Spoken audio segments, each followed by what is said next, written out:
पूज्याय राघवेन्द्राय सत्यधर्मरताय च भजतां कल्पवृक्षाय नमतां कामधेनुवे। ಶ್ರೀ ಗುರುಭ್ಯೋ ನಮಃ.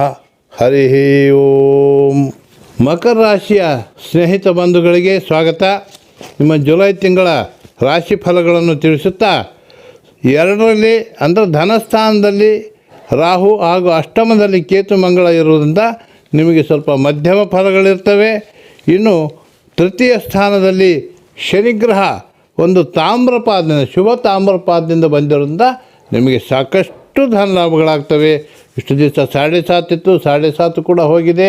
ಈಗ 3ನೇ ಶನಿ ಬಂದಿದೆ, ತಾಮ್ರಪಾದದಿಂದ ಬಂದಿದೆ. ಇನ್ನೂ 2.5 ವರ್ಷದ ತನಕ ಅಲ್ಲೇ ಇರ್ತದೆ. ಹೀಗಾಗಿ ನಿಮಗೆ ಎಲ್ಲ ರೀತಿಯಿಂದ ಕೆಲಸ ಕಾರ್ಯಗಳು ನಿಮಗೆ ಸರಳವಾಗಿ ನಡೀತವೆ. ಇನ್ನು 6ನೇ ಸ್ಥಾನದಲ್ಲಿ ಗುರುಗ್ರಹ ಶುಭಕರವಾದಂತಹ ಒಂದು ಬಂಗಾರ ಪಾದ ಅಂದರೆ ಸುವರ್ಣ ಪಾದದಿಂದ ಬಂದಿರೋದ್ರಿಂದ ನಿಮಗೆ ಶುಭ ಫಲಗಳೇ ಇರ್ತವೆ ಮತ್ತು ವಿಶೇಷ ಲಾಭಗಳು, ಧನ ಲಾಭವು ಇರುತ್ತದೆ. ಇನ್ನು 7ರಲ್ಲಿ ರವಿ ಬುಧ ಶುಭದಾಯಕರು ಹಾಗೂ ಧನಲಾಭ ಆಗ್ತದೆ. ಮತ್ತು ನೀವು ಪ್ರತಿ ಶನಿವಾರ ಶ್ರೀ ಆಂಜನೇಯ ಸ್ವಾಮಿ ದೇವರನ್ನು ಪೂಜಿಸಿರಿ ಮತ್ತು ನಿಮಗೆ ಶುಭವಾಗುತ್ತದೆ.